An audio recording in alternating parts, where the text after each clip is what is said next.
Hello and welcome to Group Chat. I am Justin Verrier, and joining me, as always, Rob Mahoney, but not joining us, unfortunately, is Big Waz. I know.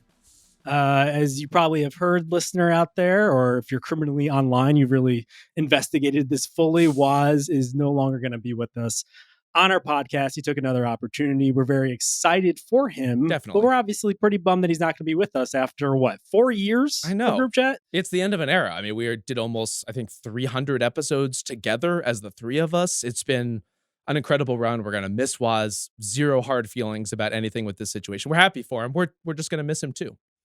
The really unfortunate part is right before he took this other opportunity, he named me an honorary black guy. Did he? Yeah, Is that on recording somewhere? Do we have proof of that? No, but Isaiah Blakely, our producer, heard it, so I have a witness to it. He was like, "Yeah, you tend not to want to get involved in other group activities with Spotify." It reminds me of that, and so I didn't get to take a victory lap with that honor in mind. Well, I think you just did. So thank you, Waz, for unfortunately inflating Justin's ego just a little bit more on the way out, but. We have to soldier on, though, Justin. Basketball never stops, so therefore Group Chat can never stop.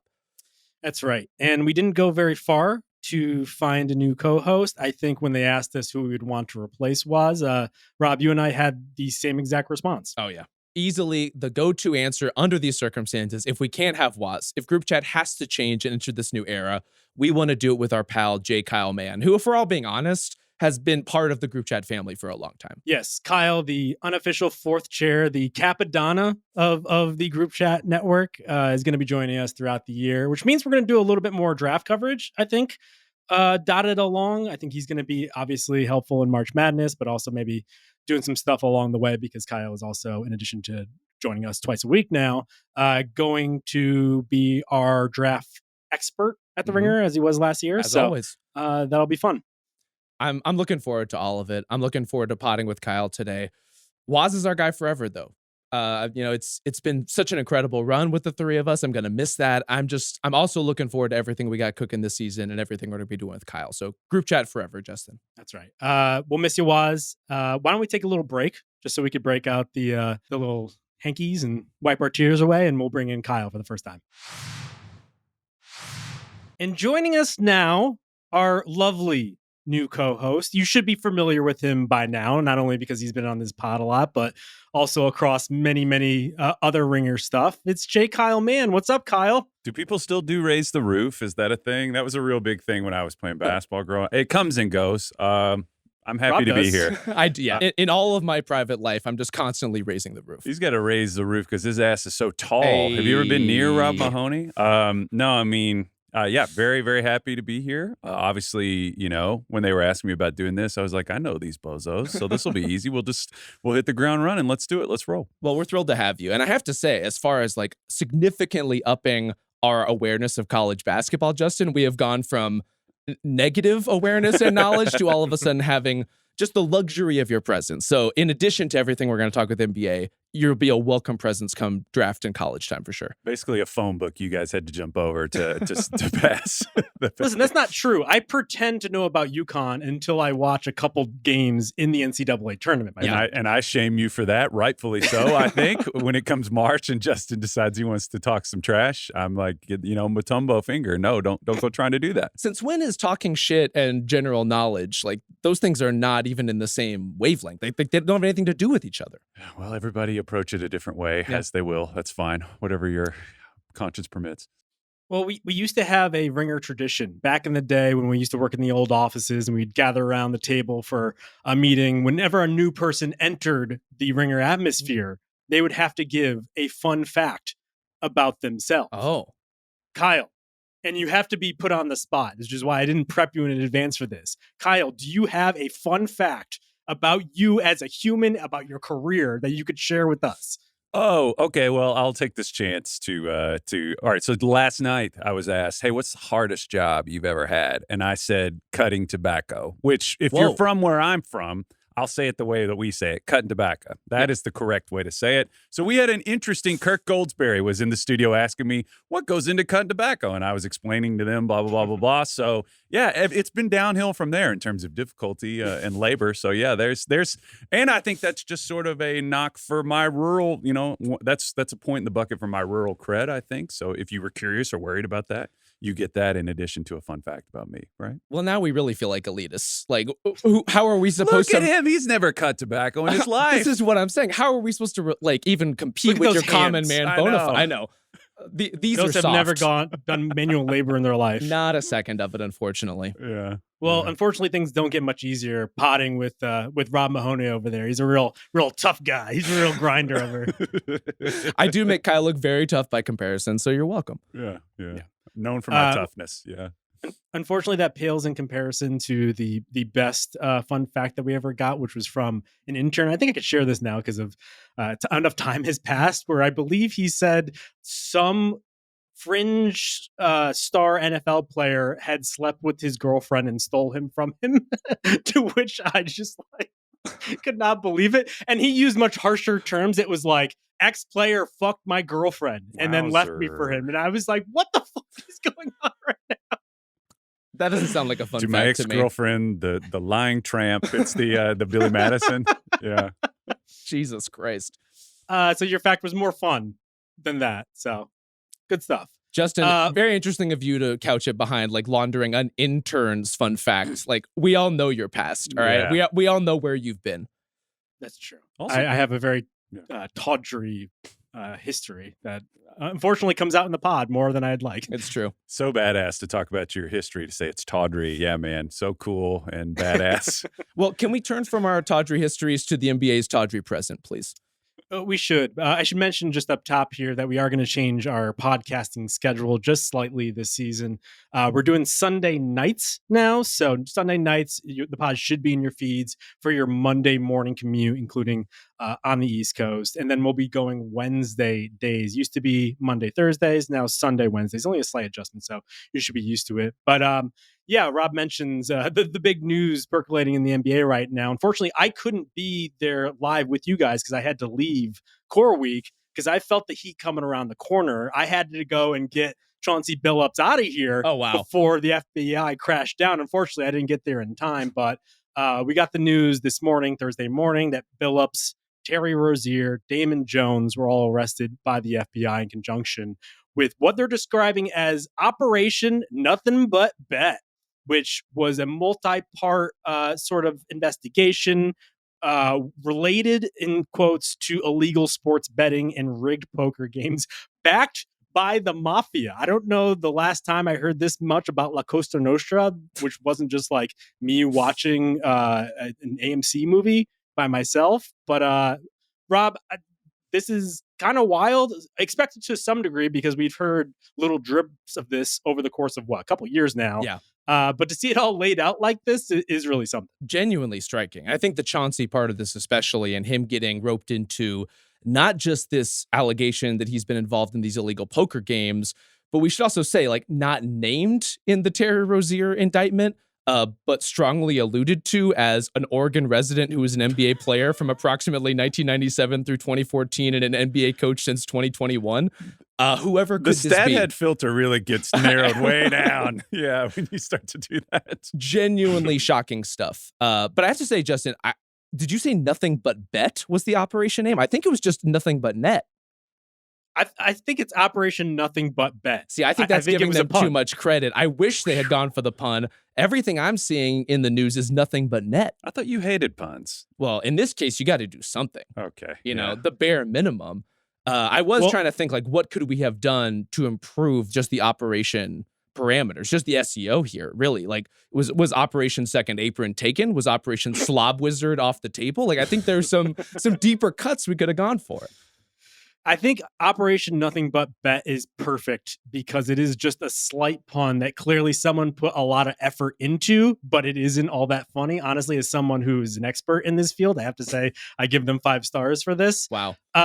But yeah, this was a little bit of a mess. So Billups was basically implicated in two separate situations, as Rob alluded to. So there was this poker situation where it seemed like he and Jones were the lure for these, in air quotes, fish in order to get them to the poker game and in order to defraud them with such things as x-ray machines built into tables that read face down cards. Straight up Roman from Ocean's 12, right? Like unbelievable, right? Izzard, yeah.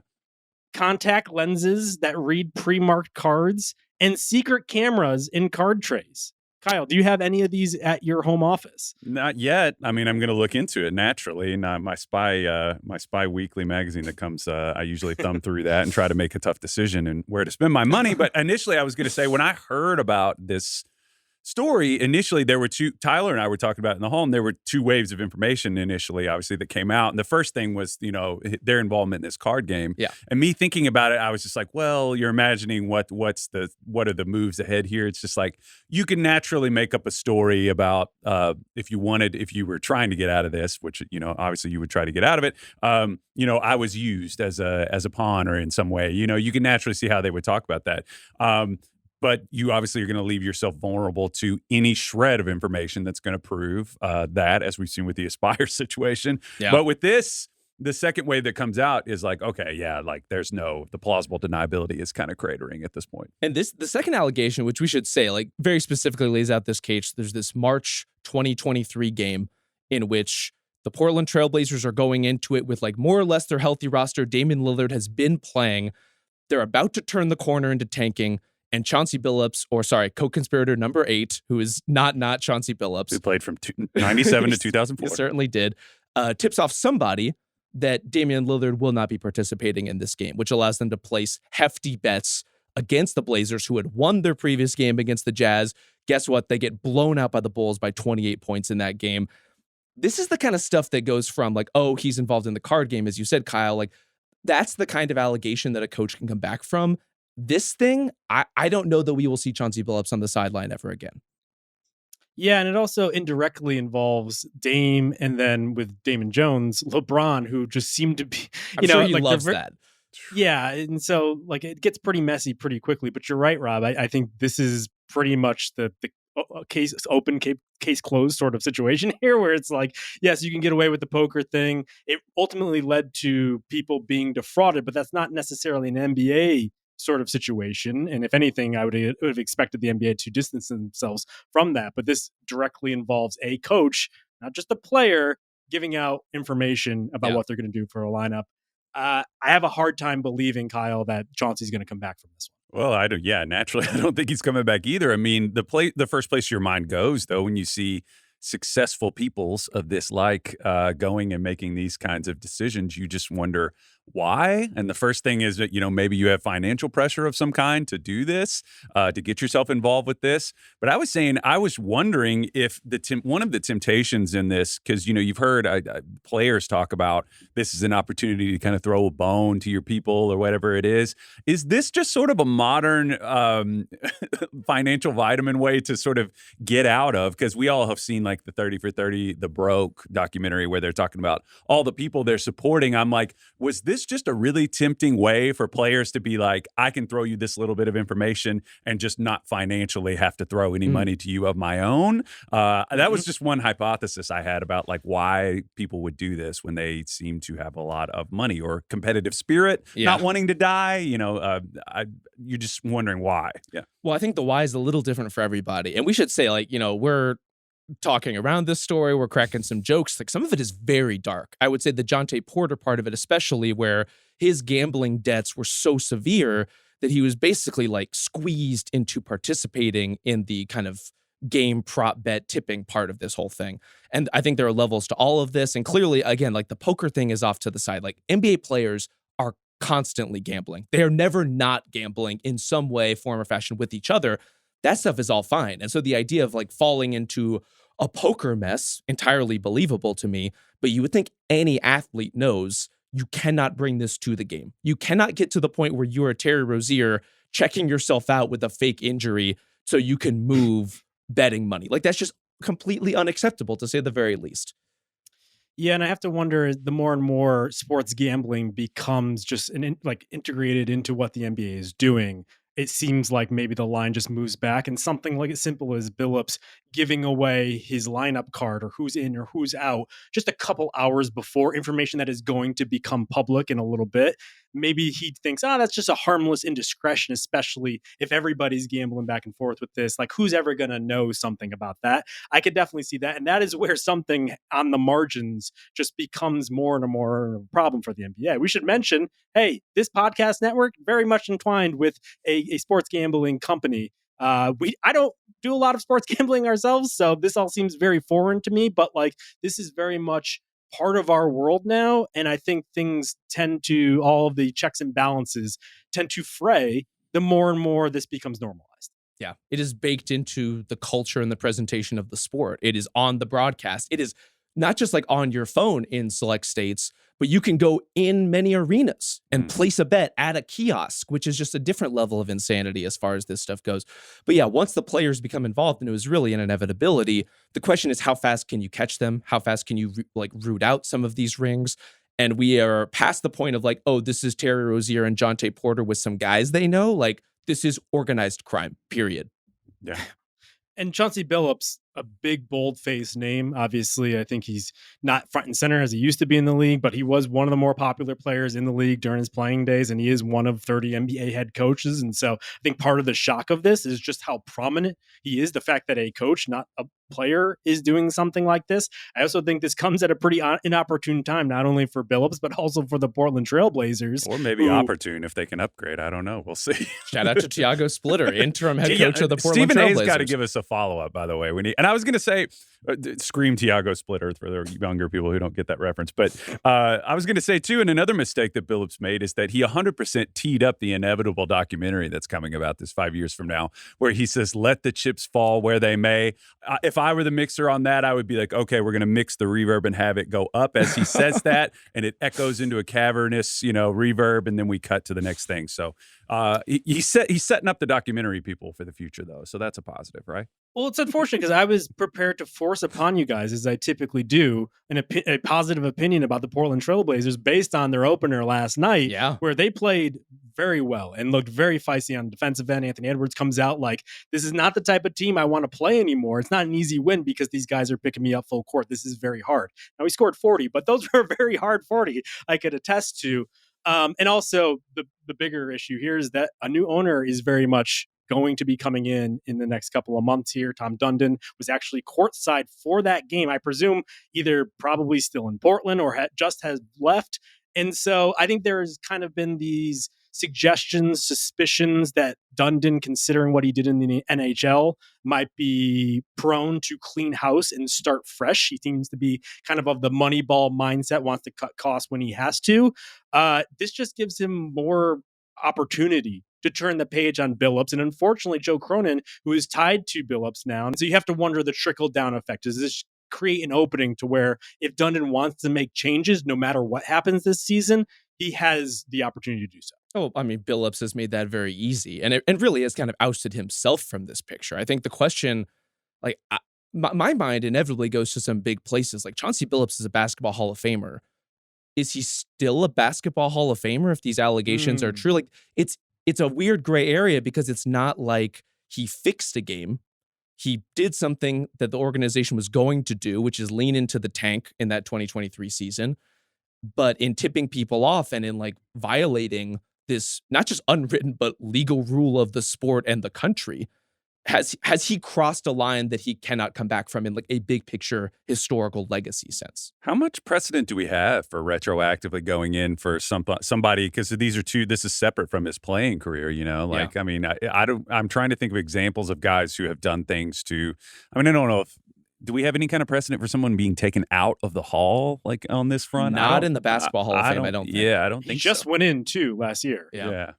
And I mean, I do, obviously politically, that would obviously, if he hadn't gone in yet, I think that would be a huge factor. But yes, it'll be interesting to watch what happens with that. Yeah. Yeah. Well, I guess he's going to let the chips fall and see where they end up here. All right. Anything else on this FBI sting investigation, Rob? You specifically, given your expertise and having potted about Task, know about? Is this? I mean, this has to be the thing that Damon Jones is now known the most for, right? Other than being LeBron's friend, which is probably number one on his bio. Well, that facilitated this whole mess in the first place, apparently. It's just like knowing and hanging out with LeBron, and thus when LeBron may or may not play in a game. But like before this, I would say it is, yes, being LeBron's teammate, hitting that one game-winning shot against the Wizards in the playoffs, or getting soup thrown at him by J.R. Smith. Like that was the level for Damon Jones. And now all of a sudden he is, co-conspirator number one in a massive betting ring that is really enmeshing the entire sport, and I imagine we'll be talking about for a very long time. Yeah. We didn't even talk about Terry Rozier. Fortunately, I guess, for the Miami Heat, didn't seem like he was going to be big in their plans this season. So nothing probably practically changes on the court. If anything, I think they're probably cheering, maybe raising the roof along with Kyle in order to get him off the books. But he's also implicated in some pretty damning details as well. So I got to say, he played pretty well last night. I don't know if you guys caught that one. Terry Rozier? Terry Rozier did not. The Heat. I was ready to make a fun tech. Well, you said get along with Kyle. I didn't know what my reading interest in that was, other than he played for Louisville. I don't know what you the like joke to is raise the roof. Oh, right, sure. I need to remember my own callbacks, I guess. But yeah, I mean, if you got Fontecchio, why do you need Terry Rozier? This right? is the thing. Yeah, they plus Davion Mitchell. The Heat honestly looked very impressive in that game. They looked very competent. Yeah, it was something else. I think we'll come back to that one. Sure. Let's talk about some of the events on the docket last night. 12 games in the NBA on the real opening night, as we call it. But the biggest one was, unfortunately for Cooper Flagg, who had his debut derailed by Victor Wembanyama looking like an absolute menace. Rob, is that how you used to play on the pickup court? Used to? Well, you've had a lot going on. You had the pneumonia, Sure. You had the wrist. You really taking it on the chin lately. There has been a lot going on. Plus the move. Look, I got to just uproot and restart my entire pickup basketball life here in LA. So there's a lot happening. But yeah, I would say everything that you saw from Wemby last night is more or less in my bag. So 40 points, 15 rebounds. Kyle, Anthony Davis was once labeled a unicorn, a guy so special that he was unlike anything that we'd ever seen. And last night, he looked absolutely normal playing against Wemby. We were talking with some of the Ringer staff. One of the fun things about being all here together is we get to sit in a theater like Mystery Science Theater 3000 and sort of watch games together, which is, I wish we could broadcast it because there was some really incredible sniping going on between Tyler and Kirk that I would have loved to get out there to the public. But I was just trying to think back about who has sort of thrown Anthony Davis around like that in any capacity. I was like, Jokic has rope-a-doped AD to death in a lot of situations. I can't remember anyone physically overwhelming him like that. Can you? Especially when AD is jacked like Aaron Donald. He added 10 pounds of muscle yet again, looks huge, and yet he looked just kind of like a normal-sized player in comparison to Wemby.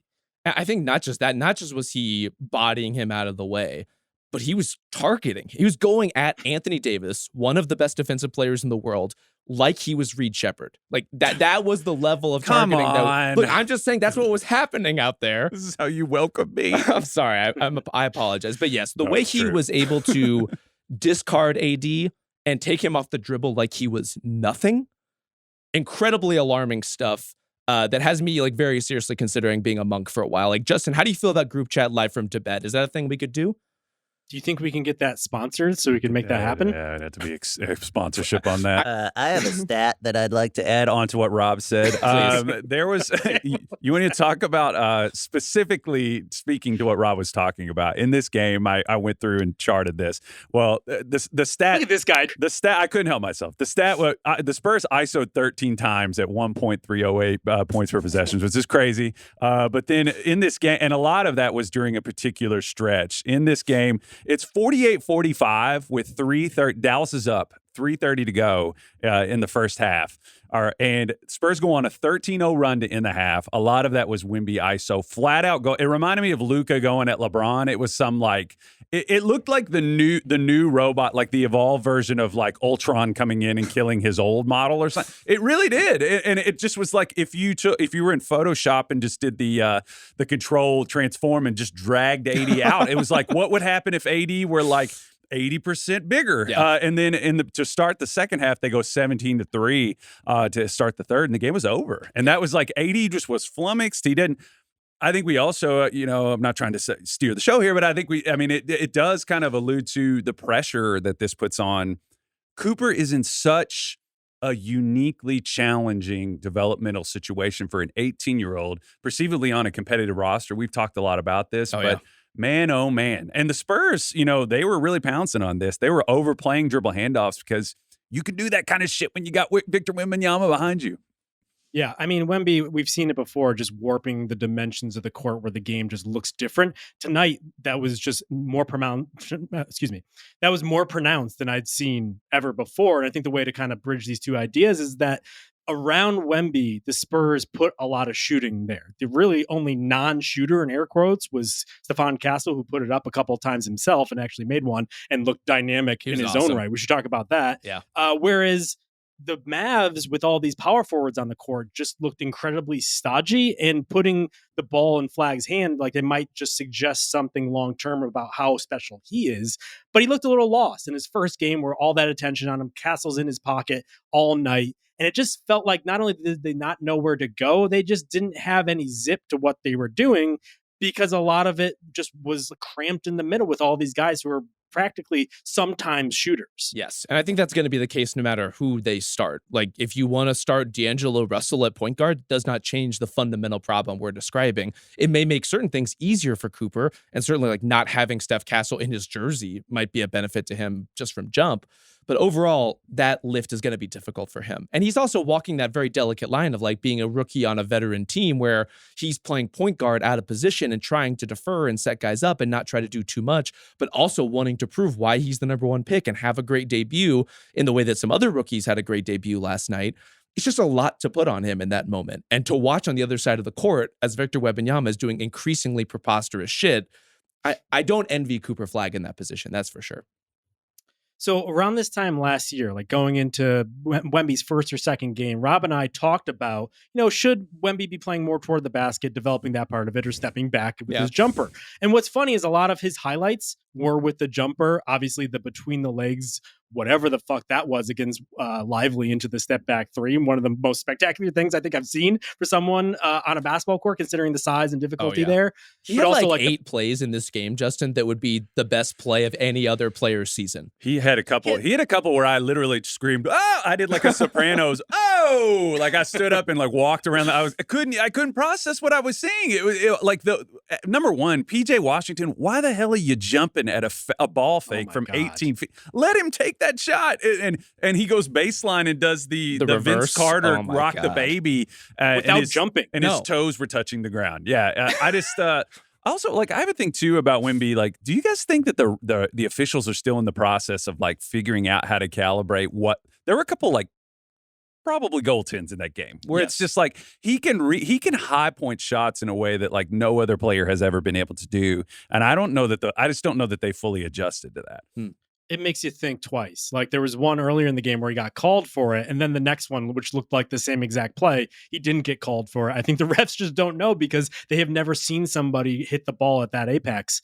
But a lot of those plays, the really fancy ones, were the jump shot. And what was funny, though, is it almost seemed like his most success came at the basket. Goldsberry had a stat on this I saw kicking around online. Not only were his shots closer in, just in terms of distance, but 14 made twos last night, most in Wemby's 118-game career. And I think that's the thing there. I think the jumper, because he cannot be contested because he's so goddamn tall and because he's hitting those with such frequency at this point, or at least confidence, that is opening up the drive game in addition to the space he's getting from the rest of his teammates. And so at this point, Rob, like the Wemby MVP thing has been kicking around as a possibility. I think it's not a possibility anymore. I think it's a likelihood. I mean, it certainly seems like it could be in the air all season. We'll see how. I mean, Luka had an amazing opening night too. We have yet to hear from Nikola Jokic. Like, there's a lot still in play. But if Wemby is this guy and he is that interior focus, and I think most importantly, as you said, Kyle, guys like PJ Washington are biting on those fakes. There's going to be such a fascinating push and pull with that for defenders of like, what will be the book on defending Wemby? What is the one good game that someone will have that will get out that other teams and players will try to emulate? And I wonder if it will be do not jump on anything ever. You're not going to contest it anyway. And so you're just going to have to live with, look, last night he looked like Dirk on mid-rangers. Like he was hitting everything. And so it is a compulsion to jump at shots like that. But you're just going to have to live with something, and you cannot be living with him just having dunk after dunk after dunk. I saw, like, look, last season he was already dunking a lot. It was like over two-ish a game or so. He had 7 dunks last night. Yeah. Like that is untenable for any team playing the Spurs. And so you have to give up something. You're not going to give up that. His roller gravity is unlike anything I've ever seen. Like you could watch Dallas's defense like it looked like a big person sat on a beanbag. Like the way it warped. Like whenever he cut to the basket, you just saw their defense just go, oh no, because everybody was like, we got to at least try to contest the pass. I don't know. But also another interesting thing about him that I was seeing in this game is he can create bad shots that other people just cannot even fathom, because he had a play, I think AD was with him step for step, and he did like a pro hop, like I don't even know. He just took a huge step into the lane and still had the ball above his head, and Davis still couldn't get to it. It was kind of a bad shot. He didn't make it, but he's just kind of figuring out how and where to take those. But man, when the jumper's going in, he looks like God. And if you're talking about him as an MVP, I think it's just a matter of like how sustainable is that? How efficient is he going to be able to continue to be? Because like in the backcourt defensively, Dallas doesn't really present the same thing. It's a lot of guys who are going to sort of try to shadow you, block your shot kind of thing. They're not trying to like dig and steal on the ball as much. It'll be just interesting to watch him against a team like OKC with their roster build versus because the defensive side is where he separates himself from a Jokic, from the other guys it's just how high can he sustain that offensive efficiency if he's going to aim for MVP? You know what it was for me, Justin? The MVP play for me. Look, there's all the spectacular, whoa, shit that's happening that is making you lunge for the remote to rewind. He had a play with AD where he was at the three-point line, walked AD to the block, and just did bump, baby hook like he's Al Jefferson. And I'm like, if he's doing that to Anthony Davis, that's scoring stability, right? Like that's not matchup. That's not situation. That is something you can manufacture anytime you want. And if that's just something he can physically do now against one of the best defensive players in the world, that's how you become the MVP of the league. Yeah, I want to say you can't guard him with the center anymore, but then if he's walking AD into the basket, how do you guard him with the big wing? And can he shoot over the top? Do you just live with his jumper? But then if he's making jumpers, how do you live with the jumper? It's an impossible task at this point. And so you're just hoping that you can maybe shut off some of the other guys around there. And we should probably talk about some of those guys. First and foremost, Stephon Castle, who reigning rookie of the year, looked like just energized in a way that he played with a lot of activity and energy last year. Just looked like he was completely unleashed in this lineup. He just has definitely a different player than Amen Thompson, Kyle, but like he has that same effect where he's just doing so many positive things that as we look ahead with the Spurs and we use the trade machine, we're like, oh, what can you do there? Where will Fox fit? Where will Harper fit? Castle seems like the obvious choice. But if he's doing this, if he's just like making plays all over the court like he did in this game, I think you kind of live with it. Yeah, I think you could kind of start to see some of, because the thing on Castle before he got to UConn was, just taking it back a little bit, talking about what set his skill set up to thrive so much with San Antonio, was he was coming into UConn having been like a little bit of on-ball stuff, but wasn't quite a shooter yet. And then you saw him over the course of the year play in there like fulcrum, a lot of off-ball cutting with the big guy in the middle, with Klingon in the middle. You started to see him around March start to come on, because he was starting to understand what his like hitting singles, in terms of short, kind of quick decisions that he could make and have an impact on the game without needing to pound the ball, without needing to be this like prototypical primary that we are obsessed with in this modern era of basketball. That he's probably never really going to ever ascend to that level as a shooter. I don't think he's ever going to be really the pull-up shooter, but he has really seen, I think, how he's bought in and started to learn about that. So you get sort of the unleashed dog. I thought all the Spurs wings just look like a pack of unleashed dogs, like going at the ball with Wemby behind them. Yeah. And I think he just fits that. And we were talking about it before the season. It's like, we have talked a lot about Amin because Amin fits this mold, but I think Castle's right there too. He's in a good situation for him. And Dylan Harper's another one we haven't even talked about, but yeah. Just like again, Justin, you talked about like the positive plays that he just pulls out a la Amen Thompson. Even if he's not shooting, like there's that one possession where he misses the three, but because he's so active, gets the rebound, and then all of a sudden he's at the basket drawing a foul. It's like he has a way of correcting even the stuff that he can't do that is so exciting. And then all of the chaos he was creating defensively by speeding up Cooper Flag, speeding up the handoffs, pressuring all that stuff super high. It's like if you are rushed on the perimeter by Castle and then freaked out by Wemby inside, your judgment is just completely out the window. Like you have no way of thinking straight as a basketball player at that point. Yeah, that's why it's so tough to judge Flag. Not only is this his first NBA game, but you're playing against Wemby, who, as we've just talked about for half an hour now, is such a unique NBA player, let alone just being in NBA action for the first time. You had Castle just in your short that entire time. It's just not only bringing the ball up, it just seemed like this was always going to probably be a tough launch for him. But I am curious, Kyle, what you think about the idea of Point Flag and just the viability of it long term. A tough start, but do you think like more and more reps will help not only just this season, but maybe long term in the development? And that's probably what they should be prioritizing at this point. Yeah, this kind of gets into like philosophy of like what you think is best for somebody to develop, like what's the best developmental situation. And, you know, I'm always big on like low stakes reps, like just feed them to somebody, let them mess up and learn and kind of, and it's sort of like rookie point guards usually come in, let them be bad for a year. They kind of figure it out. Yeah. But with Flag, you know, we were kind of talking about this in our season outlook kind of powwow yesterday, where Flag has been in this pattern of jumping ahead. He's always ahead of the developmental challenge. He never overstays it, you know. He's always young. He gets to the situation and he's tested a little bit. Like last fall at Duke, he had some messy in their early non-con stuff. He was a little messy. Justin, we talked about this and wrote about this a lot. And he slowly, over the course of the season, figured it out. We're in that stage again where, and this is by far the biggest developmental challenge of his life. I mean, and I don't, you know, Sue scorching hot take there. He's in the NBA. He's 18. He doesn't turn 19 until December.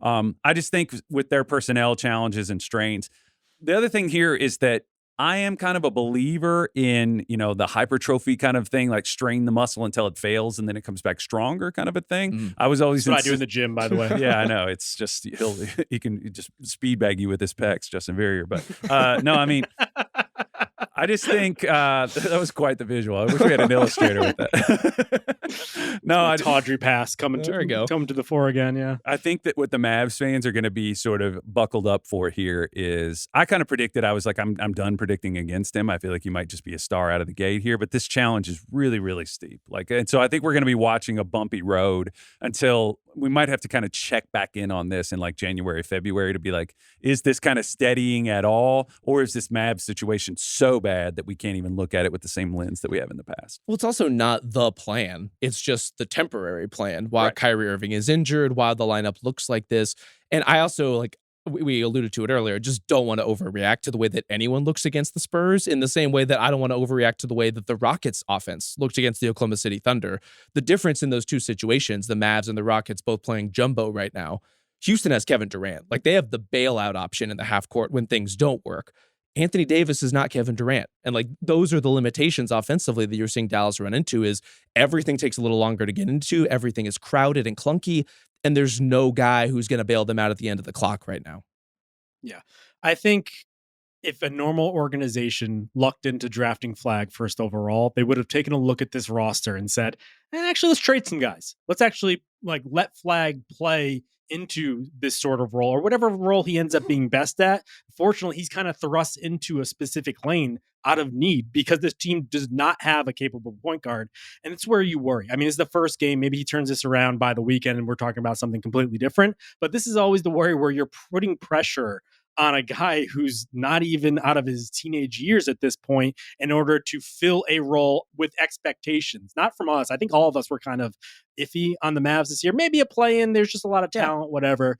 But I think people were starting to build this momentum where it's like, oh, can Flag lead them into a tox? It's like, at the very least, let's just chill on that and let this guy be who he's going to be. See, you say they don't have a point guard. I, for one, very much enjoyed the Ryan Nembhard minutes. Opening night Ryan Nembhard minutes. I was waiting for this. Classic Jason Kidd shit. Just like, let's try this. Let's see if it works. I got to say, it kind of worked for me. He's not a starting point guard, but that's a guard that's all of a sudden in the rotation and could be in a meaningful way. Yeah, he's a solid decision maker. He's has a track record of doing that. We'll see if he can be a good enough shooter or whatever it is. He's going to get picked on defensively. I think there are a lot of questions, but he's valuable to have. And once they get everybody back. One other thing about the Cooper at point experiment, I'm like for it. I think it's a good developmental plan. The stakes are what they are. The Mavs want to compete. That makes it kind of thorny.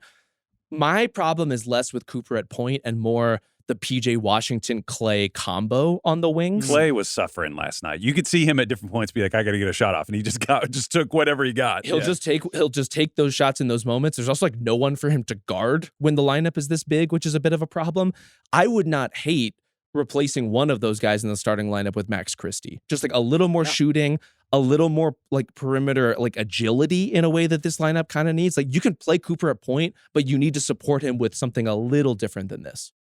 There's no flex for the Mavs last night, and the Spurs were practically all flex. Another guy who was flexing his muscles in his first game, look at you, VJ Edgecombe. I'll do better next time. But another rookie.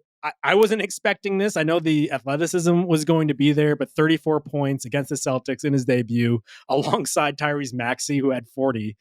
Just watching those guys just zip around the court for the next 5 to 7 years, I hope, is just going to be one of the thrills of watching basketball. Can I say, Justin, you and I vindicated for calling them an entertaining and energetic young backcourt in our preseason power rankings. We were right on this. That's right. Well, I actually said they would be better off and more fun without having to deal with Joel Embiid. Unfortunately, that looks like to be the case. We'll see about that one long term, but the early returns on Joel, rough to say the least. Embiid out there didn't. Yeah, he really wasn't attacking the basket. I mean, no rim pressure at all. Not that he's become a bastion of rim pressure in recent years, but yeah, it was odd. It was odd. He looked really out of sorts about how and when to attack when he had Keita on him or whoever was guarding him. Yeah. Not everyone can be Dominic Barlow. It's true. It's true. A lot of interesting reactions to Barlow being on the court. Yeah. I mean, Edgecombe, though, 34 points in the debut, third most in history, best since Wilt Chamberlain. Crazy. Pretty good. VJ was also on Good Morning America. Was he? This morning about his performance. I don't know if that was pre-programmed or what, but that seems atypical, even for a high-scoring rookie. Just an absolute blur. Like, unbelievable athleticism. Kyle, what did you see in that debut? I think you're just seeing the seas are parting for him in terms of the space that he has, because he was on sort of a couple like ball dominant. He was playing with a couple ball dominant upperclassmen last year. It was just a classic case of a college system that didn't have a good flow. And you just see, even for a team that has a lot of things to work on, like the Sixers, he just had a lot more. He was catching, you could kind of see Derek White work through the course of that game to be like, his gap coverage was interesting with Edgecombe early in the game, where he was just completely almost standing next to whoever was guarding Maxey and conceding. And you could kind of watch over the course, there was one step towards Edgecombe, 2 steps towards him, and he was just knocking down shots. I mean, which is interesting I thought it was interesting that White and Edgecombe were guarding each other, because I feel like the apex version of Edgecombe, unless he takes a big handling leap, which is on the table, but I think one of the outcomes for him that could make him a very valuable winning player is a version of Derek White with supercharged athleticism. Because we could all be a little more like Derek White in our lives. What you're seeing is a guy who is a ball mover, a guy who gives you extra disruption off the ball. Like, he can get up and he's very quick off of his feet. He had shot blocking. He's a really good rebounder for his position. But what I love about him, man, is that he's going to make open shots. If he's an engaged cutter who can finish, I love the play where he had a baseline cut and he saw Keita there and he was just like, I'm going to ground Keita. Jumped into his body, jumped over, finished him. And I was like, nuts. I underestimated how like immediately ready he would be to go. Now, is he a dynamic shooter? We'll see, but open shots, I trust him already. But even that is kind of unusual for me. It's like when I think of guys who have his level of athleticism, and he was eye-popping in college, he's even eye-popping against NBA competition, clearly, in terms of the burst speed, how like smoothly he navigates through the defense. It's just like kind of coursing through guys in a way that kind of can't be stopped or denied. When a guy is that athletic, often you'll see them with their jumper trying to do too much. I think about Russell Westbrook a lot with this. It's like they feel like they have to get so much lift in order to flex the thing that's their advantage, or they've just kind of always played that way. What was remarkable about watching Edgecombe just like can these open shots is his shot is so compact, very smooth, very easy, very repeatable. And he's going to be playing off of Tyrese Maxey and presumably a better version of Joel Embiid, along with everyone else the Sixers have at their disposal. All of a sudden, like that's a really helpful off-ball player in addition to everything else he's doing. Yeah. Yeah, his speed and burst off the catch was unbelievable. Like the ball would swing to him, and he also had the presence of mind to make such a quick decision that he wasn't overthinking that, which you typically see with some rookies. He knew, and probably because he has blinders on, probably because he's so overconfident, he doesn't think any other way. Like he was downhill in an instant, and he's so fast and so explosive that there really was no stopping. The play that Kyle was referring to with Keita, I think it was the second time he touched the ball, and he was ready to fucking end Keita like immediately. There was that play where Tillman got switched onto him, or it was a cross match and transition on the perimeter.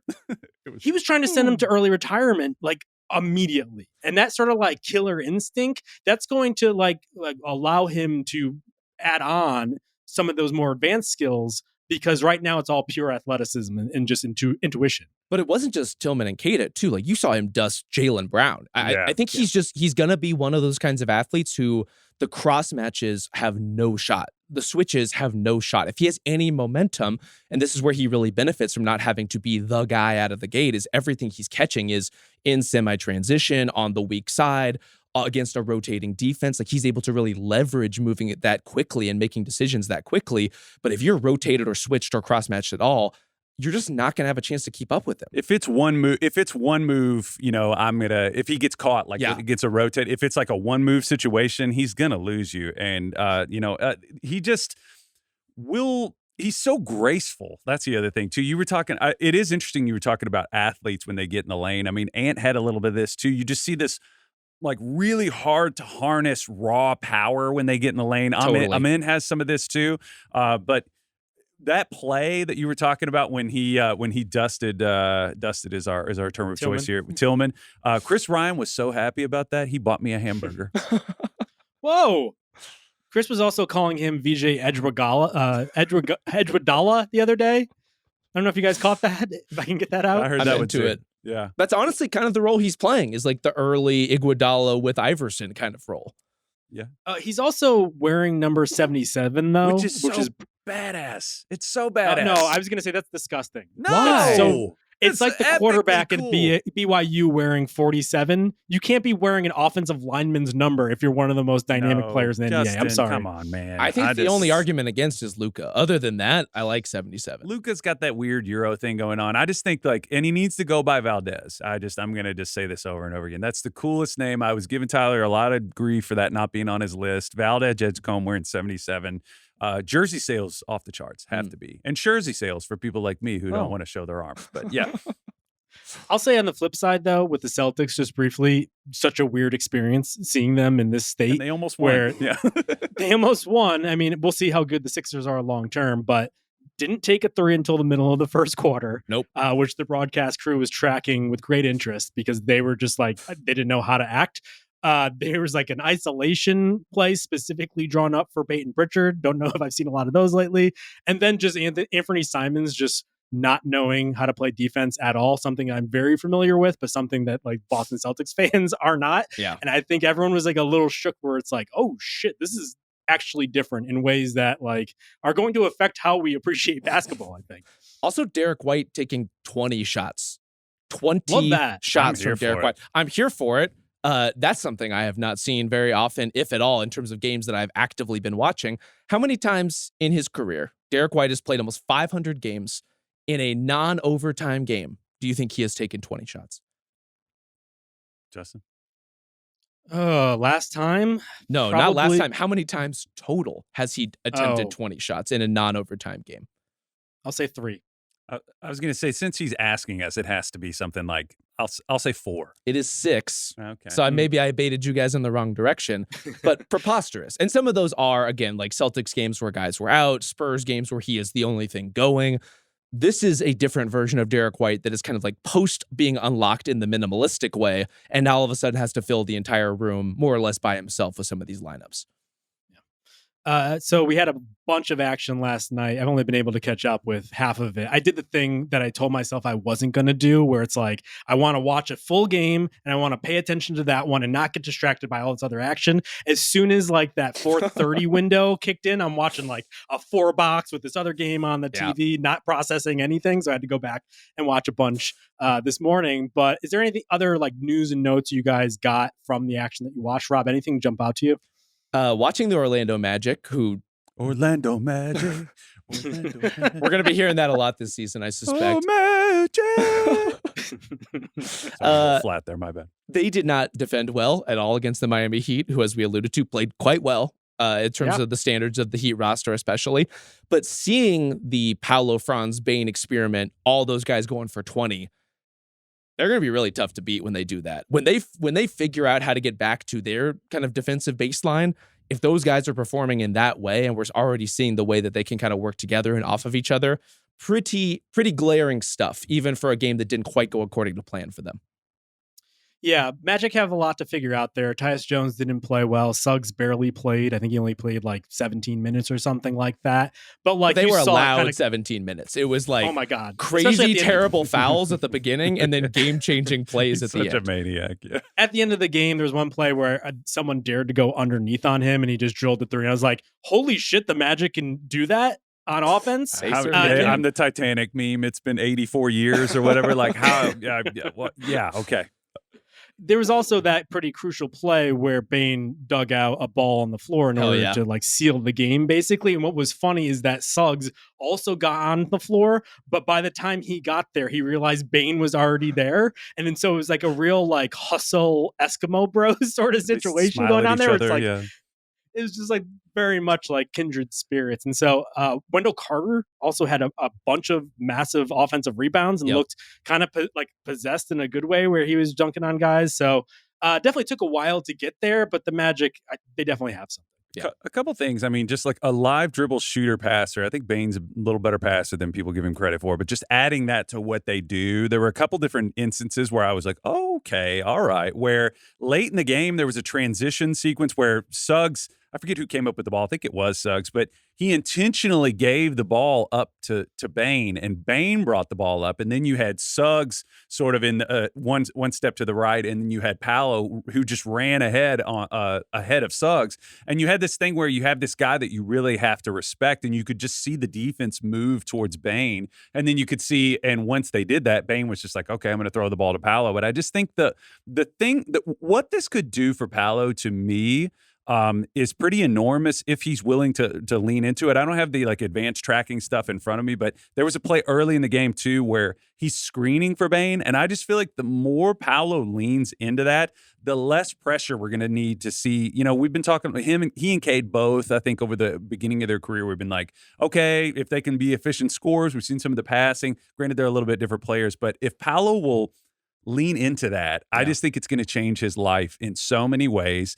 And another thing, man, I was telling you all, this is something I feel passionately about. If you're a superstar in the NBA, not that it's my place to lecture anyone, that they know a lot more about basketball than me, but classic know-it-all Kyle, man. Set a fucking screen. Just be a screener. Like, just like if I were running a basketball team, man, just the value that the threat of you scoring in an action, like just really lean into it. I would put it into dudes' contracts. Yeah. I'd be like, I want you screening this many times a game, and you'll get a bonus. I won't say you'll lose money, but you will get a bonus if you do this. So I just there's a lot of things to figure out for them. I think we're just getting it started. So there is some truth to the idea that like once you think you're above screening, you've really already kind of lost something in terms of the trajectory of your game. And so that's Rob with podcasts. He doesn't set anybody up anymore. See, I feel like I do nothing but screen around here. I feel like I am nothing but Desmond Bane hitting the ground, getting floor burns. You're Rudy Gobert setting those screen assists via pod form. And then screaming for the basketball inside. Like, please, God, pass it back to me. But like the Bane element of that in terms of the pick and roll game with Paolo, they went to it. They started with it and got some nice like little tic-tac-toe stuff for a Wendell Carter lob. They came back to it in the end, which is always reassuring that it feels confident for them.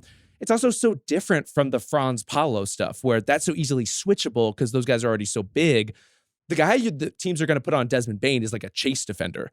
And the guy that you're going to put on Paolo is not that. And so you're already seeing the switches that can result from that kind of action that's just a totally new wrinkle that Orlando did not have access to before. But this is my thing in the offseason too, that like if you have the luxury to do it, you know, I was saying earlier, we got so obsessed with the spread, put your best player in pick and roll. If you have the luxury to get your off, we would all agree, I would say still that Desmond Bane is their offensive. There are people out there that love. There's some Franz truthers out there, but Bane is still their primary. And if you can get him in a situation where he's maybe he catches the ball, he's maybe not the first touch in the offense. If you put him in that kind of situation, you're just going to put him in these advantageous looks that he's going to be able to feast on. I don't know why you wouldn't do it. So, yeah. Hi, my name is Rob Mahoney. I am a Franz Wagner truther. I will not take the slander from you. But, no. I mean, there are truthers that say he's better than Paolo. Is that? Oh no, I'm not quite at that level. That is what I was saying. Yeah. But like, I think the power of Franz's game now is that he doesn't have to be on the ball as much, and I think the downstream effect of what we're talking about is when you have Bane handling the ball more, or as you said, even just bringing it up. Before, that was Paolo or Franz doing that, so then they could hand it off to Suggs and get in the action. That's asking even just like incrementally a little more of them. And then you see later in the game, now they're just that much more tired because they had to do all this little extra ball handling along the way. You saw in this game, Franz Wagner just punching through drives in the moments where Paolo's off the floor or Bane is off the floor. Like they're going to have so much more burst because they're able to share the responsibility. Listen, there's a lot to figure out in Orlando, but watching their offense was pleasurable for the first time in how about that? Who knows how long. Like I have watched a lot of Magic games. I particularly focused on the defensive end and a lot of choking down their offensive possessions. But there's like a breath of fresh air thing going on with watching them to the point where this Heat Magic clash was a real offensive like back and forth for a long time. And we should talk about the Heat just briefly because I'm starting to believe at the very least that what they were talking about in the offseason, Rob, that like they were going to be a bit more decisive, a little bit more up-tempo, things that coaches say every preseason of every NBA season, they're actually doing. And it looked pretty good, especially from the jump. Yes. I mean, Norm Powell is nothing if not decisive. Like that guy will go to the basket, will get to his spots. He looked pretty awesome. I thought just like getting into floater range, getting into his drives, that is something that you're not getting from the Andrew Wiggins types on this team. And we'll see how it all blends when Tyler Hero comes back. I thought Hero had quite a decisive season in terms of the way he was attacking last year. But what does he look like when he comes back? What is he trying to accomplish when he's on the floor? There's just still like a lot to wonder with the Heat. But this was a great debut for them. Yeah, I did have a moment in last night's game, just a little anecdote where someone drove to the basket and I was like, oh, who was that? 22 for, oh yeah, that was Andrew Wiggins. Yeah, I just like completely, which I think speaks to his existence as a player. But yeah, Fontecchio still, Big Tech, still great. Jaime Jaquez, alive. Mitchell looks reborn, refreshed. just like has Awesome. bounce to him that I don't remember ever seeing with Sacramento. It's just like, I think they have enough high floor guys that with Spoelstra in his hands, something can happen. We'll see if it carries on. Things definitely fell apart toward the end there, but there's a lot of talent on the roster, and that's going to get you somewhere in the East. The Miami Heat, something can happen. Buy your season tickets today. Put that on the floor instead of Heat culture. Something can happen. Yeah. All right. Do you guys have anything else you want to hit from last night? I just would like the Atlanta Hawks, who have really good defensive personnel, to actively participate in playing defense again. And I eagerly await that happening. That was brutal. I think it was 37 points in the paint, right? Or 37 baskets. The transition stuff was hideous. Just like straight up embarrassing. That's one of those results where I'm like, let's wait and see, because I think the Raptors will be much improved, but I can't imagine Brandon Ingram is going to be just like a dynamic ball handler who's making that much happen. But we'll see. I think it's an encouraging start. And we got to see their head coach basically try to fight all their players in celebratory fashion in the locker room, which was always fun. Emmanuel quickly was not ready for all that. He was not ready for the Darko rounds that he made through the locker room. Passionate guy. I always feel like awesome. I feel like Darko is always like, he looks like he he has just got done like getting so mad he like welled up to tears before he delivers any point, which is just a nice conviction to have in a huddle. I do think, should we not speak on the fact that the Clippers just absolutely crapped the bed? I mean, what was that about? I messaged Rob and I was like, what do you think about the Clippers transition offense? And he was like, do they have one? I was like, correct. Unclear. The shirts didn't work. How? I don't know if you saw that, Kyle. They were wearing these shirts about getting back, and that was the problem why they lost to the Nuggets. Oh, yeah. Didn't fix it. Jeff Van Gundy, not happy. Yeah. Stomping his foot. Yeah. It was odd. They just look completely discombobulated in that game. I don't know. They look old. It's what everybody was saying about them, but I'm just hearing a lot about the Clippers and not enough about like Bryce Sensabaugh, who you cannot stop but can only hope to contain. That's true. There's a lot of Sensabaugh fans out there. We kid.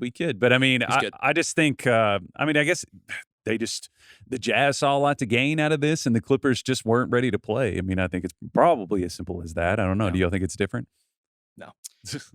I mean, clearly Kawhi is just so daunted by his off-season transgressions, he just can't lock in. That must be the case. Do you think he felt a weight lifted today? He's like, oh my God, thank goodness.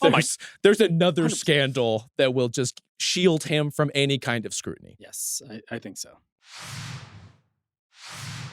Well, we're getting to know some of the new faces and new places. Why don't we get to know each other a little bit better? We did a little bit of this in our preseason pods, but now that Kyle's around, I feel like we should find more out about me and my takes. And so I'm good. I'm introducing a new segment that, if it goes well, I want to do many times again, perhaps. It's called Name That Take, named after Name That Tune. I don't know if you guys have ever watched. Not a single time. Kyle? It's just kind of, maybe I saw it at some point. I don't know. Are you going to like throw to like a Lawrence Welk clip? What are we doing? I don't know. It feels like we got like a Wayne Brady revival at some point. No, it was the woman from, who was the Liz Lemon show? 30 Rock? Yeah. 30 Rock. Yeah. Who's the blonde woman? Sure. I didn't watch 30 Rock, unfortunately. And wow. Way to bring it up. You haven't seen it. That was smooth. Well, she's the one doing the show now. Okay, got it. Yeah. It's Whose Line Is It Anyway, right? Is that what you were? That's where but I thought they looped Wayne Brady into some kind of sing-songy type show. We're destroying this. Yeah. This is great radio right now. But so if you're not familiar with Name That Tune, the basic structure of it is there are two contestants and they are given a clue. And they have to go back and forth wagering in how many notes they can name that tune. I believe they start at 10. And so if Rob is one contestant, they'll say, I can name that tune in 10. And Kyle will be like, I could actually name it in 8. And they go back and forth until someone throws down the gauntlet and says, you have to name that tune. Well, we're going to do that for the NBA and specifically for NBA bold takes. I have the take. I'm going to give you guys the topic. And you have to wager back and forth on how many clues you can get in order to figure out the take. Okay. Got it? Got it. Any confusion? I think we're ready. Let's just do it. Okay. The first topic, the Houston Rockets. And Kyle, since you're the new guy here, why don't you start? In how many clues can you name that take? 3. Okay. I'm going to say I can do it in 2. Whoa. And to clarify, we are trying to pin down the Justin Verrier registered trademark take. He has a huge advantage here. That's fine, but yeah, let's just play it out. Let's see if I fall flat on my face here before anything happens. Kyle, you're up in the wagering. You either need to say 1 or to tell him to name that take.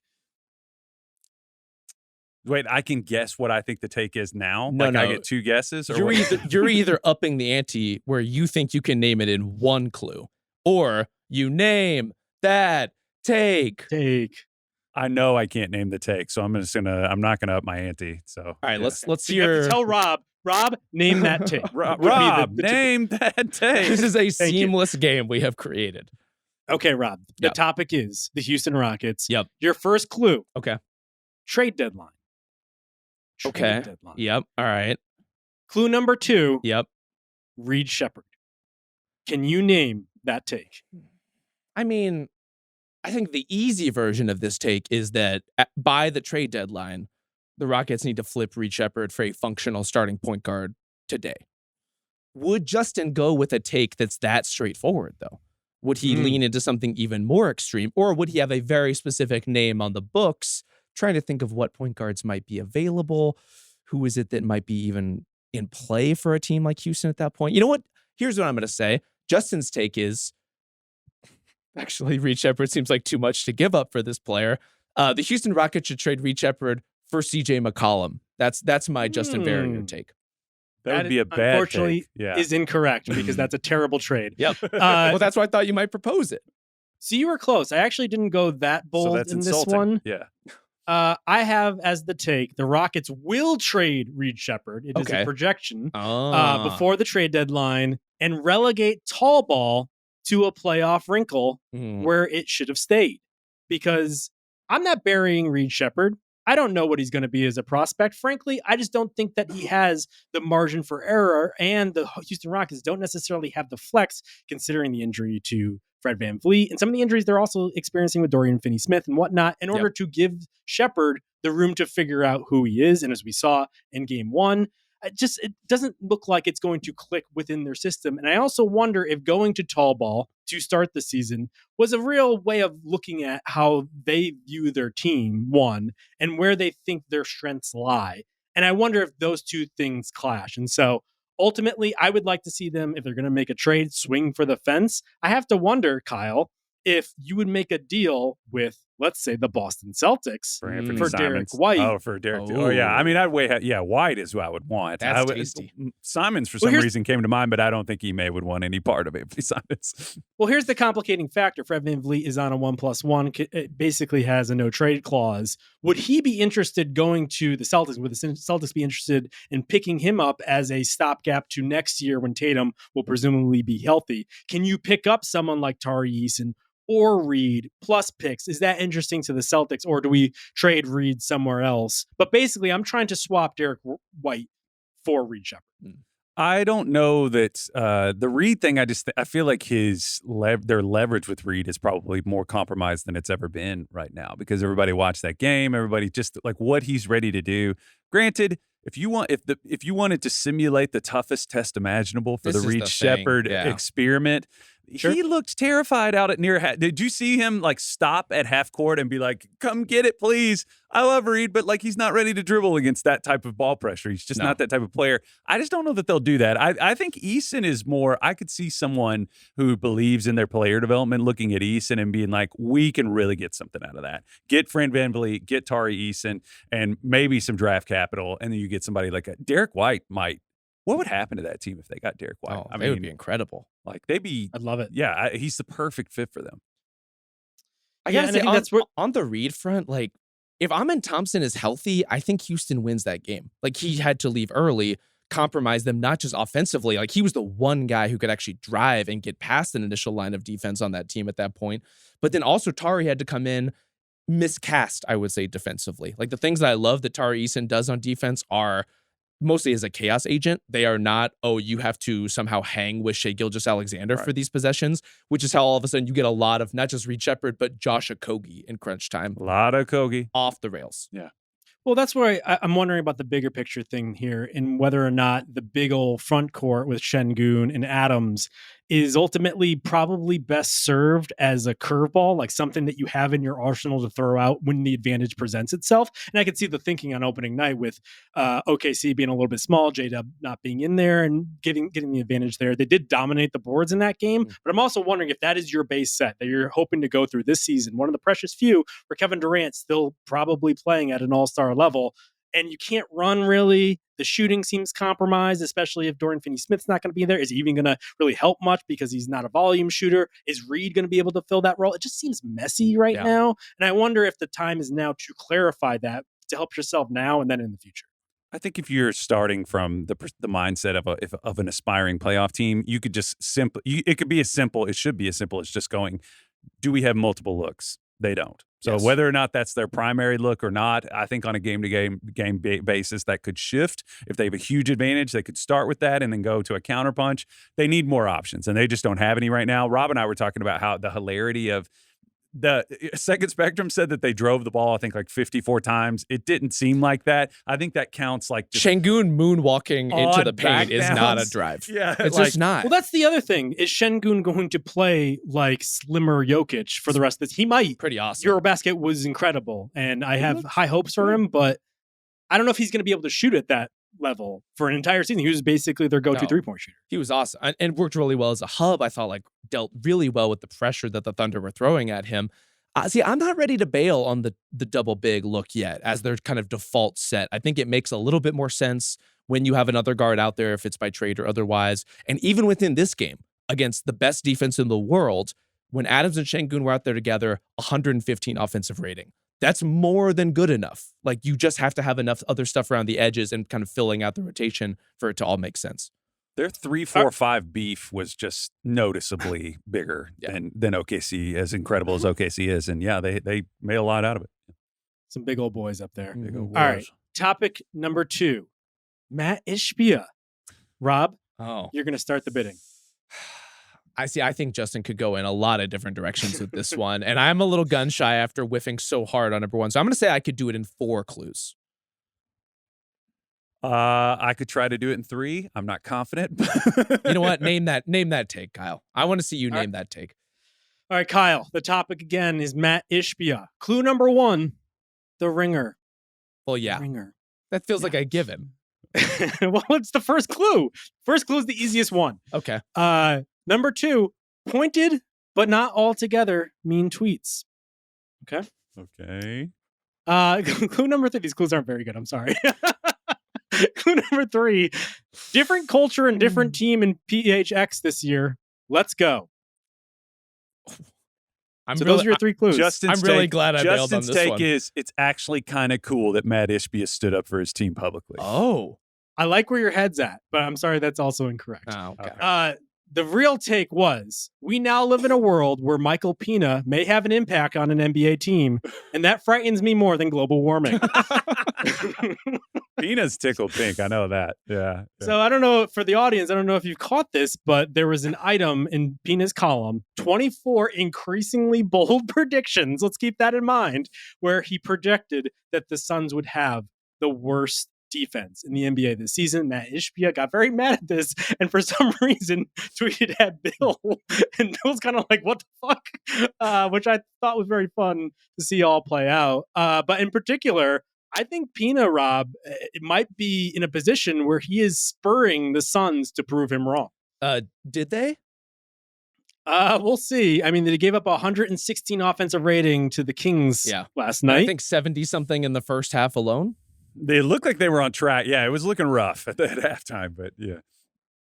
I think the bigger issue is also that they're not starting a single of the true centers that they've spent so much capital accruing. So I know Mark Williams is being paced back, but like Oso Ighodaro is at center. Yeah. I just don't know what's going on. I do like Oso. And as far, I do. Clearly, that is representative of part of the philosophy here, which is Oso gives you more options defensively, gives you the flexibility to do what they did and kind of flipping over in the halves and course correcting their defense a little bit. But it certainly did look like Michael Pina was quite prescient in terms of the first half. Yeah, the being cute and switchable is only going to get you so far unless you have somebody that is like world class, you know. And as we've seen with Wemby, we have even a trump card for that at some point. But I Oso gives maybe, you know, I could imagine the thinking of Oso. Is a good passer, is a guy who's smart playing in the open floor and can kind of take some of the playmaking load off of a Dylan Brooks, a Jalen Green. Devin Booker, capable passer, but setting him up so you could see that. But yeah, they're in a tough spot where they're caught between not using that size because Mark Williams not a great passer. Malawach we'll see someday, but yeah, they're kind of caught in a tough spot here with their choices. There's no question that Mike is moving the market though. Like the lines, clearly everything is shifting in his world.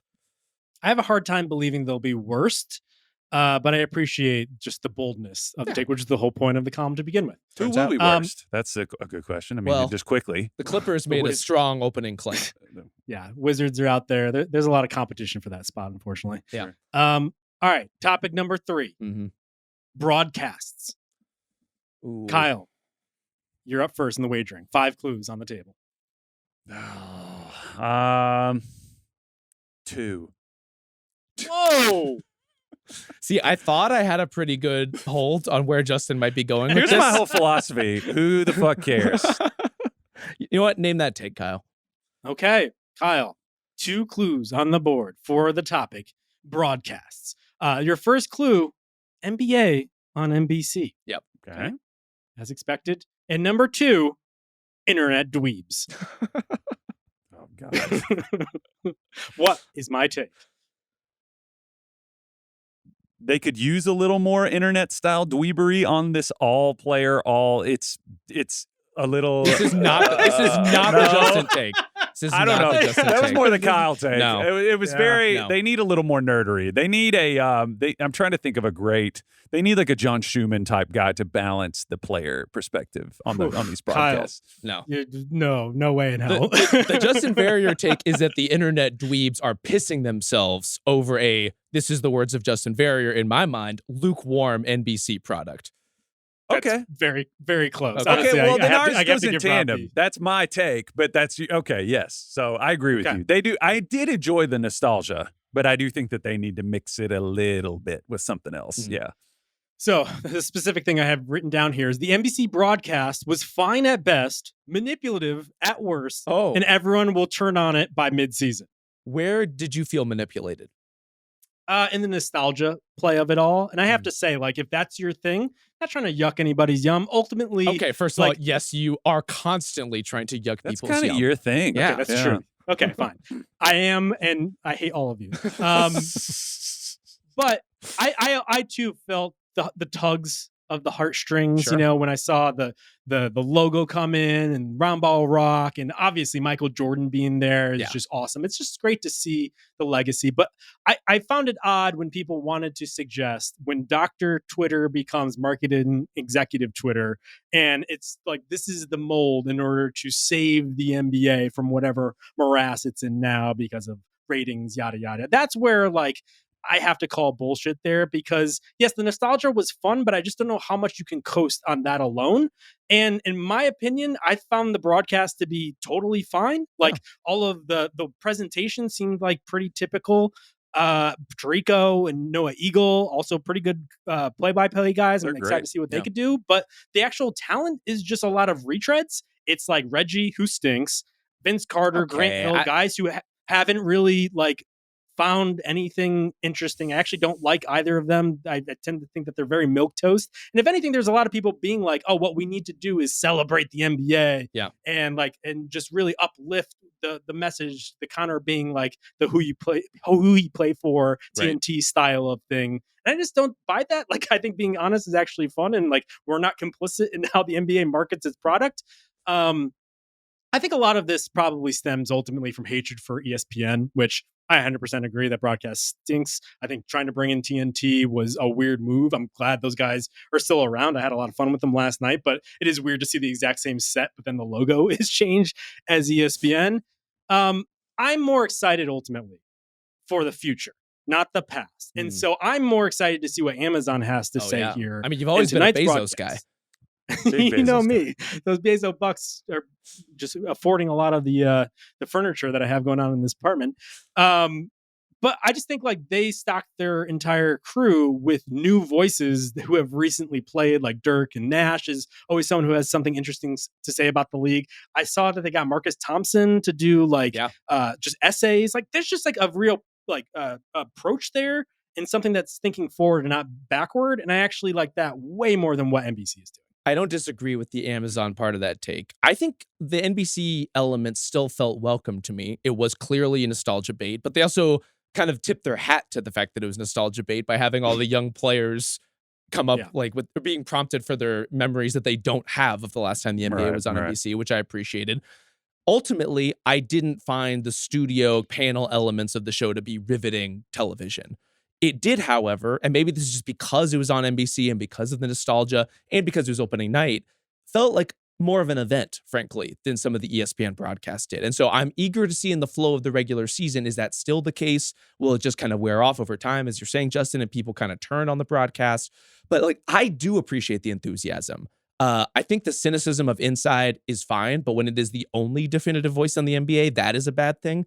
And ESPN had no voice in terms of its panel shows covering games, or it was strictly a transactional voice or a feeder, like fodder for first take kind of voice. So one that is eager to talk about basketball and excited to talk about basketball, even if it is a little hollow, I'm fine with that for a broadcast product. I think they need to mix in, I said the nerd part, but really, I mean, what among the player portion of what they're trying to do, I just think they need a little bit of the lesser player, I mean, if I'm thinking of like the Legler, Redick, those are both good NBA players, but like, I think they need a little bit of somebody who has less to lose in terms of just mixing it up and being brutally honest. I think that would improve the product. But just on a lighter note, I felt like it was a total dereliction of duty that they didn't have Bob Costas do an opening. Come on, what are we doing? I'm really biased towards that because it's my favorite. But also, just another idea. I'll toss this to you guys. Hologram AI Bill Walton. What do we have to lose? We could get the perm that he had in the 90s. Yeah. Shaquille O'Neal needs to dunk the ball. Like we need him to go at somebody. Yeah. Overall, it's gonna sound crazy, but I think Kyle's onto something. I want to see more innovation. For instance, I was watching holograms, sure, or just how about this? No sideline interviews. What value do those have to talk to a sweaty player who's gonna just like give you a banal response to a bad question? Like, why do we need those? Or just the pregame differently. Jabari Smith stops by the table interview. Like, I had an idea. Like I was watching the Hornets game the other night gave me this idea. We have just random. This could go into the NBA rules too. Each head coach gets a random mandatory polygraph test that they can give to the player of their choice. So LaMelo takes a wild one-legged 40-foot three-point shot. Eric Spoelstra's like, timeout. I want to take Concanipple to midcourt and give him a polygraph. Did you like that shot, Con? Like you can really sew in some dissension, and I think it could really raise the stakes and be an interesting thing. Well, I think Chauncey Billups is going to pilot that idea for us, whether he wants to or not. So we'll see. All right, last topic on the board. New co-host. Oh, okay? Wow. Okay. Rob, I think you're starting the bidding. This. Yeah. I mean, I think I have to win this bidding. I'm going to say I can do it in 3 clues. Okay. Name that take, Rob. I'm all ears. You've given away the game here because this is an easy one. The clues are too revealing. Oh. Clue number 1. Topic is new co-host. Pronunciation. Okay. Pronunciation. All right. Clue number 2. Persnickety ass motherfuckers. All right, and what's clue number 3? Foreign names. Foreign names. Rob, name that take. You could go a lot of directions Persnickety. Okay, so I do correct Justin's pronunciation with some regularity on this podcast because I I would think the fine folks at NBC believe that you should know the players you're talking about and pronounce their names correctly. It's a bold take on my part. Mm-hmm.